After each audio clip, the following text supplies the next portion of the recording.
എന്താണ് liver cirrhosis? Liver cirrhosis എന്ന് പറഞ്ഞാൽ ലിവർ ഫങ്ഷൻ ശരിയാക്കാത്ത രീതിയിലാവാം. അതുകൊണ്ട് നമ്മുടെ ബോഡി വളരെ വീക്കായി വരുന്ന ഒരു അസുഖമാണ് ലിവർ സിറോസിസ് എന്ന് പറഞ്ഞാൽ.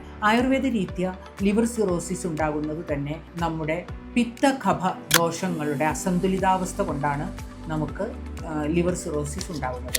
ഈ ലിവർ സിറോസിസ് നമ്മൾ കഴിക്കുന്ന ആഹാരങ്ങളെ കൊണ്ടും അതുപോലെ തന്നെ ലിക്കർ ഉപയോഗിക്കുന്നത് കൊണ്ടും നമുക്ക് ലിവർ സിറോസിസ് വരാവുന്നതാണ്. അതുപോലെ കഫ പിത്തങ്ങളുടെ അസന്തുലിതാവസ്ഥ എന്ന് പറയുമ്പോൾ കഫം വർദ്ധിക്കുമ്പോൾ നമുക്ക് ഇൻഫ്ലമേഷൻ എന്ന് പറഞ്ഞാൽ നീർക്കെട്ട് വരുന്നു.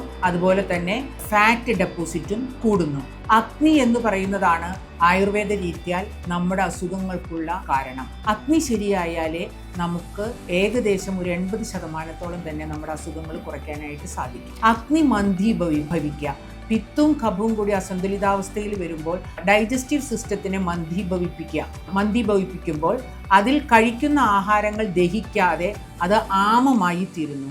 ആ ആമം ഡെപ്പോസിറ്റ് ചെയ്ത് അത് ഫാറ്റായി രൂപീകരിച്ചിട്ടാണ് നമുക്ക് ലിവർ സിറോസിസ് സാധാരണഗതിയിൽ ഉണ്ടാകുന്നത്. Alcoholic and non alcoholic liver cirrhosis ഉണ്ട്. ആൽക്കഹോൾ ഉപയോഗിക്കുന്ന ആൾക്കാർക്ക് വരുന്നതാണ് ആൽക്കഹോളിക് ലിവർ സിറോസിസ്. ആൽക്കഹോൾ ഉപയോഗിക്കാത്ത ആൾക്കാർക്കും വരുന്ന ലിവർ സിറോസിസ് ആണ് നമ്മുടെ വാത കഫ പിത്ത ദോഷങ്ങളെ കൊണ്ട് വർദ്ധിച്ച് ലിവർ സിറോസിസ് ആയി തീരുന്നത്. അടുത്ത വീഡിയോയിലെ ലിവർ സിറോസിസിൽ നമുക്ക് എന്താണ് സംഭവിക്കുന്നത് എന്നാണ് ഞാൻ പറയാൻ പോകുന്നത്.